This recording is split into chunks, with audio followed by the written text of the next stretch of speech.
Dr. Ted by Andrea Beebe. One morning, Ted woke up, got out of his bed, and bumped his knee. That's not good, thought Ted. I need a doctor. He looked everywhere, but he couldn't find one. And since Ted couldn't find a doctor, he became a doctor. Dr. Ted didn't have an office, so he made one. Dr. Ted didn't have a big bandage, so he made one of those too. Now all I need is a patient, he thought. He sat and waited for one to arrive. He waited and waited and waited. Nice waiting room, thought Dr. Ted. Then he waited some more. Hello, he called throughout the house. I think it's time for a house call, he thought. His mother was in the kitchen. You have measles, said Dr. Ted. We should operate. Those are my freckles, said his mother. Eat your breakfast. At school, Dr. Ted sat in the third row of Mrs. Johnson's class. All around him, students coughed and sniffled and sneezed. Dr. Ted smiled. Patients, he thought. The patients were very germy. At lunch, Dr. Ted took their temperatures and measured their blood pressures. He gave them fine medical advice, and they were very thankful. Dr. Ted was such a good doctor, even Mrs. Johnson came to see him. You can't practice medicine in the lunchroom, she said. You have mumps, said Dr. Ted. Crutches could help. Those are my cheeks, said Mrs. Johnson. Eat your lunch. Principal Bingham walked in. Dr. Ted could tell he was very sick. He needed a doctor. We already have a school doctor who visits on Fridays, Principal Bingham said with a smile. You have gingivitis, said Dr. Ted. You need a full body cast. Principal Bingham frowned.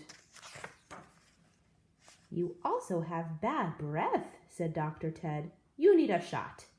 Principal Bingham's face turned bright red. And a fever, said Dr. Ted. You need a transplant. We already have a school doctor. Principal Bingham pointed to the door. We could do something about that foot odor, said Dr. Ted. Go home, said Principal Bingham. Dr. Ted was very sad. He picked up his big bandage and went home. That night, he took 2 cookies and went straight to bed. The next day during recess, Ted sat on a bench and sighed. He watched Frances Sylvester do gymnastics on the monkey bars. She was very talented. Everyone thought so, especially Mrs. Johnson and Principal Bingham. Frances finished her routine with a triple twisting somersault. She landed on Mrs. Johnson. Ouch! Cried Mrs. Johnson. My ankle!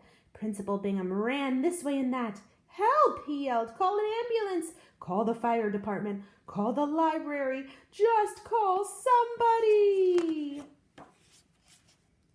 But Dr. Ted was already there. He wrapped Mrs. Johnson's ankle with a bandage. He checked her vision and her tonsils.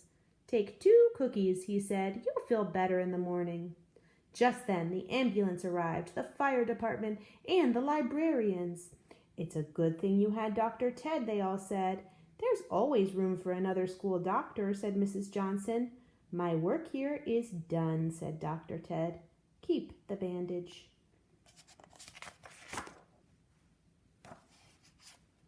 Principal Bingham's face turned bright red.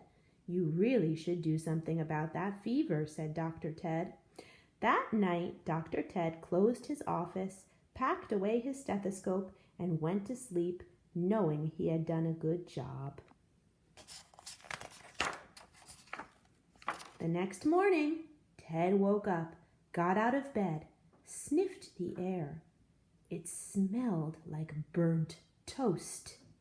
That's not good, thought Ted. I need a fire truck.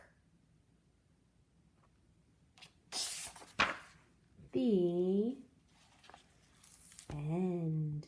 And the back of the book says, wonder who Ted will need to be next. And there's a clue.